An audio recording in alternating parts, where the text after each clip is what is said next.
हमारे खुदावंद यीशु की अंजील मुक़द्दस लूका के मुताबिक उसका 5वां बाब पहली 11 आयत। एक दिन जब यीशु जन्नासरत की झील के किनारे खड़ा था और हजूम खुदा का कलाम सुनने के लिए उस पर गिरे पड़ते थे, तो ऐसा हुआ कि उसने झील के किनारे 2 कश्तियाँ लगी देखीं, लेकिन माहीगीर उन पर से उतरकर जाल धो रहे थे।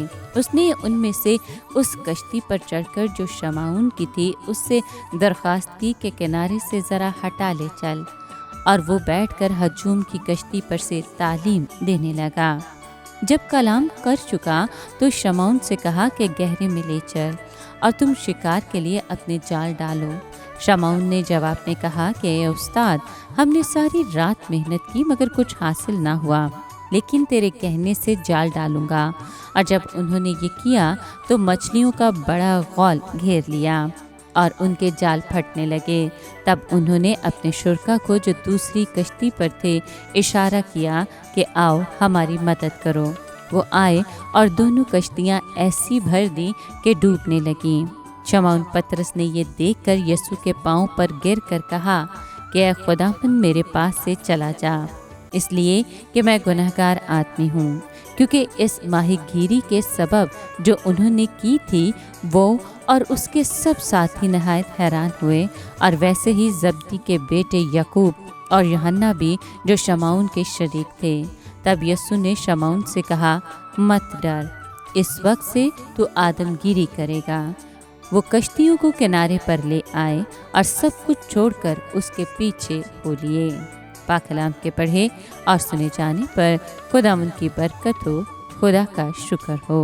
अजीज दोस्तों, आज के कलाम में पतरस की बुलाहट के इस सादा से बयान से कई अहम सबक अखज़ होते हैं। यानी खुदावंद ने पतरस की कश्ती को प्लेट के तौर पर इस्तेमाल करके भीड़ को तालीम दी। अगर हम भी अपना सारा माल और असबाब निजात दहिंदा खुदावंद के सुपुर्द कर दें तो देखकर हैरान रह जाएंगे कि वो उसे किस तरह से इस्तेमाल करता और साथ ही हमें अजर भी देता है। उसने पतरस के लिए उस जगह की ठीक ठीक निशानदही भी कर दी जहाँ कसरत से मछलियाँ मिल सकती थीं, जबकि पतरस और उसके साथी रात भर मेहनत करके थक चुके थे। आलम कुल खुदावंद जानता है कि मछलियाँ कहाँ तैर रही हैं। जो खिदमत हम अपनी ताकत और हिकमत के बलबूते पर करते हैं बेफायदा और बेफल होती है। मसीही काम और खिदमत में कामयाबी का भेद खुदावंद की रहनुमाई हासिल करने में है। पतरस खुद एक तजर्बाकार माहीगीर था, मगर उसने एक बढ़ई का मशवरा मान लिया।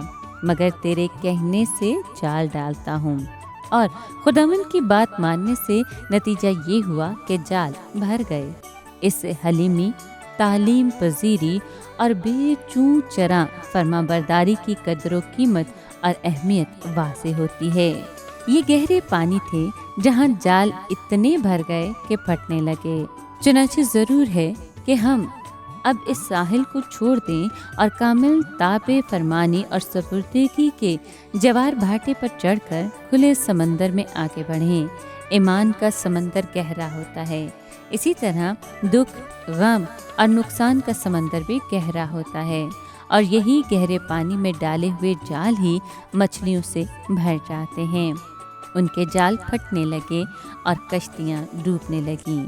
जो खिदमत मसीह की हदायत और रहनुमाई में होती है मुश्किलात भी पैदा करती हैं, लेकिन यहाँ मुश्किलात कैसी खुशगवार हैं।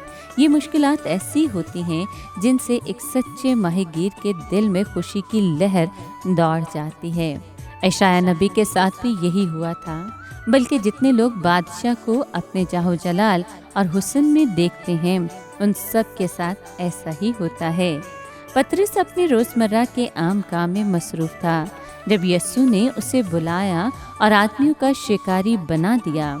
जब आप भी हदायत और रहनुमाई का इंतज़ार कर रहे हों तो जो काम हाथ लगे उसे करते रहें।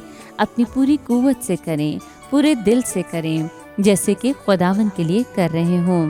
जिस तरह पतवार जहाज़ की रहनुमाई उसी असूल में कर सकती है जब वो हरकत में हो, चल रहा हो, उसी तरह खुदा भी आदमियों की रहनुमाई उसी वक्त करता है जब वो हरकत में हो। मसीह ने पतरस को मछलियां पकड़ने से बुलाया और आदमी पकड़ने पर लगा दिया। लफ्जी तौर से मतलब है कि आदमी को जिंदा पकड़ना। समंदर की सारी मछलियां इस अजाज के सामने क्या हकीकत रखती हैं जो एक रूह को मसीह के लिए जीतने से हासिल होता है। पतरस, याकूब और यूहन्ना कश्तियों को किनारे पर ले गए और सब कुछ छोड़कर मसीह के पीछे हो लिए। उनके फैसले पर कितनी बड़ी बात का इन्हिसार था। अगर वो अपनी कश्तियों के साथ ही रहने का फैसला करते तो हम उनका नाम तक न जानते।